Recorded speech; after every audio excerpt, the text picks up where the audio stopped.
সম্পর্কে আপনি আপনার লেকচার বললেন যে ঈশ্বর হলেন, আল্লাহ হলেন নিরাকার, প্রতিমূর্তি ছাড়া। হিন্দু ধর্মেও একই কথা আছে।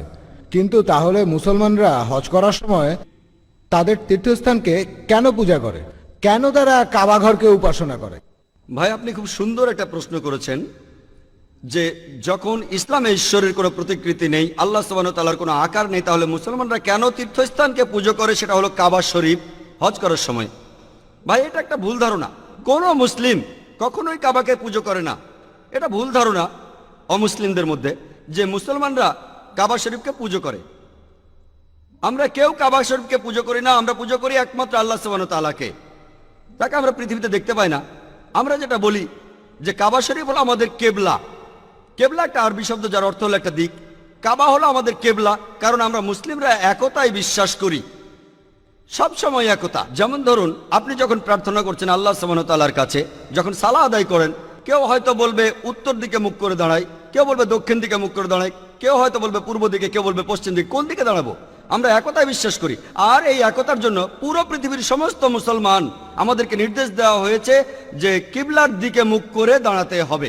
এটা পুজো করা হচ্ছে না, এটা একটা দিক। আর প্রথম যারা পৃথিবীর ম্যাপ এঁকেছিল তারা ছিল মুসলমান। মুসলমান যখন পৃথিবীর ম্যাপ এঁকেছিল, সেখানে দক্ষিণ মেরু ছিল উপরে, উত্তর মেরু নিচে, আর কাবা ছিল একেবারে কেন্দ্রে। পরে পশ্চিমারা আঁকলো, তারা ম্যাপটাকে উল্টে দিল, উত্তর মেরু উপরে, দক্ষিণ মেরু নিচে। আলহামদুলিল্লাহ, কাবা এখনো সেই কেন্দ্রেই আছে, মক্কা এখনো কেন্দ্রে। আর মক্কাকে কেন্দ্রে রেখে পৃথিবীর যে কোনো জায়গার যে কোনো মুসলমান যদি সে উত্তর দিকে থাকে কাবা শরীফের, তাহলে দক্ষিণে ফিরে দাঁড়াবে। আর যদি সে কাবা শরীফের দক্ষিণে থাকে তাহলে উত্তর দিকে ফিরে দাঁড়াবে। সারা পৃথিবীর সমস্ত মুসলমান একদিকে মুখ করে দাঁড়ায়। কাবা শরীফ আমাদের কেবলা বা দিক। মুসলমানরা একে পুজো করে না। আর যখন আমরা হজে যাই, হজ পালন করি, আমরা কাবার চারপাশে প্রদক্ষিণ করি। আমরা কাবার চারপাশে প্রদক্ষিণ করি কারণ সবাই জানে যে সব বৃত্তেরই মাত্র একটাই কেন্দ্র আছে। তাই আমরা কাবার চারপাশে প্রদক্ষিণ করি আর সাক্ষ্য দেই কেবলমাত্র একজন ঈশ্বর। আমরা কাবাকে পুজো করি না। আর ইসলাম ধর্মের দ্বিতীয় খলিফা হযরত ওমর রাদিয়াল্লাহু তাআলা আনহু তিনি বলেছেন, এটার উল্লেখ আছে সহিহ মুসলিমে, বুক অফ হজের দ্বিতীয় খণ্ডে। হযরত ওমর রাদিয়াল্লাহু তাআলা আনহু বলেছেন যে আমি কালো পাথরকে চুমু দেই, অর্থাৎ আল হাজরে আসওয়াদ, শুধুমাত্র এই কারণে যে আমাদের নবীজি চুমু দিয়েছিলেন। তা না হলে এই কালো পাথর আমাদের কোনো ক্ষতি করবে না, কোনো উপকারও করবে না।